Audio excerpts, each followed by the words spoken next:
Realty with Raza here. Please like and subscribe and share if you find this information useful. Now, the U.S. economic data came out and the inflation came out a lot higher than they expected. The reason why we pay attention to this is we discuss in many videos, if inflation remains high, it's going to become a sticking point for dropping the rates. Now, we had record rate hikes last year, and everybody's talking about the rates are going to be dropping this year, and they possibly could, but we expected one in March. It didn't happen. And now they're pushing it all the way into June, where the first rate drop will come into our economy. But if the inflation numbers keep coming in like they are in the U.S., and if the U.S. inflation is higher, they're most likely not going to drop rates. And if they don't drop rates, it puts more pressure on us to also not drop rates. Now, on March 19th of this month, Canadian data will be released, and we'll find out what our inflation numbers are. And the U.S., most of the rise in inflation was from fuel costs and rent prices. So we're seeing similar things here in Canada as well.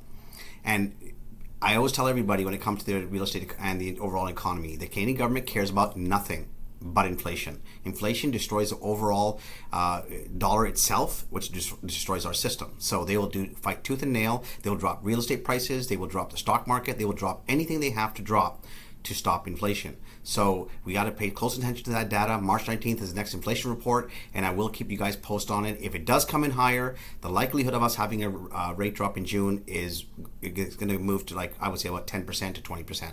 It's not going to be much higher than that. And even if we do drop rates in this year, one thing a lot of people need to be clear on, we raised rates at a record pace last year. I think we raised them 7 or 8 times. We've never done that from as long as I can remember, and I've been in real estate for 22 years, and my dad was in it previously for about 15 years. So all my life I've seen real estate. I've never seen rate hikes like that. Even if they do drop rates in June, let's say drop by a quarter point, and then they go into August, September, and in October we drop by another quarter point, that's not going to make a difference. That's not enough.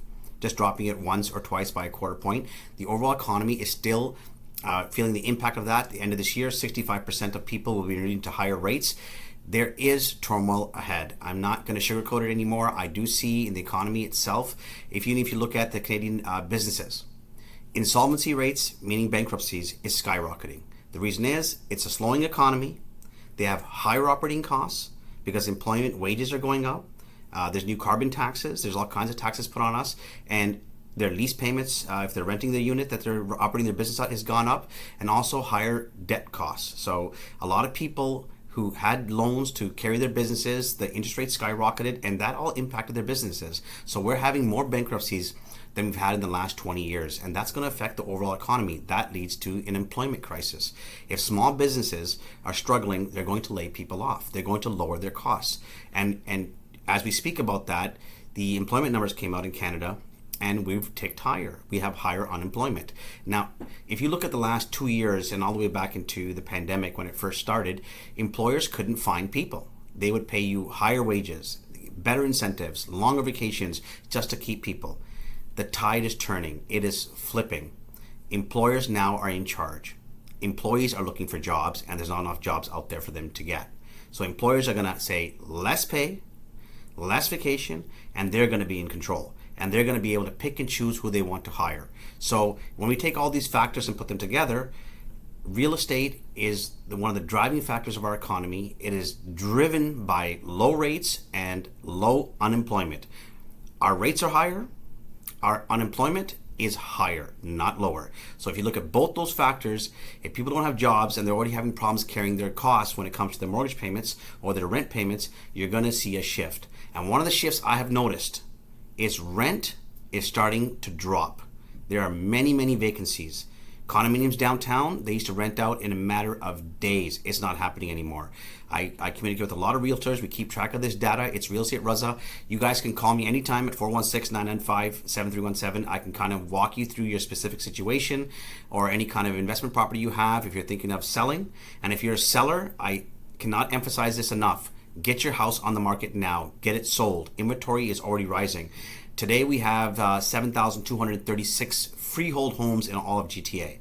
And we also have 7,177 condominiums in all of GTA. Just in January, we were in the 5,000s.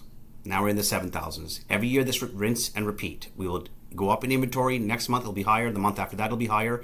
So if you're a seller, you want to get your house on the market when there's not a lot of competition, where people will have to choose from a few homes. You'll get better conditions. People will waive their financing. People will possibly bid for your home, because that's still happening because of low inventory, and you'll get the best price. If you wait as inventory increases and goes through the year, same thing's going to happen again. Buyers will be in the driver's seat then. Buyers will have more options. They will be able to pick and choose what property they like. They won't have to bid for it. They'll be able to put in financing conditions, inspection conditions, which is amazing for buyers. I would recommend to all the buyers to do that. Hold off until a few more months going into the summertime. It happens every year. I have the data for the last 5 years. I track it every single day. That's how I know how many homes are for sale on a daily basis.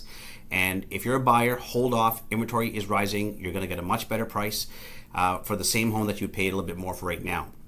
This information matters, people. This is not doom and gloom. I don't want to scare people and think the real estate market is crashing. It is not, but we are going to see a correction. People are having a hard time making their payments. Mortgage payments have gotten much higher. They don't seem to be letting off at all. I don't expect, me personally, I don't expect a rate cut this year. If we do have one, it'll be a quarter point or maybe another second quarter point overall, half a percentage overall for this year. That is not going to make a difference. People are struggling. Gas prices are too high. Grocery prices are too high. Going out for dinner is too expensive. And people are used to these lifestyles, and people are in debt. And our debt cost is much, much higher. There's opportunity coming. Even in a downturn, there's always opportunity. If you're a seller, you have multiple properties, my professional advice, sell some of those properties because you won't be able to carry them. And when there's multiple properties and you have to pay the mortgage payment and the rent is not covering it.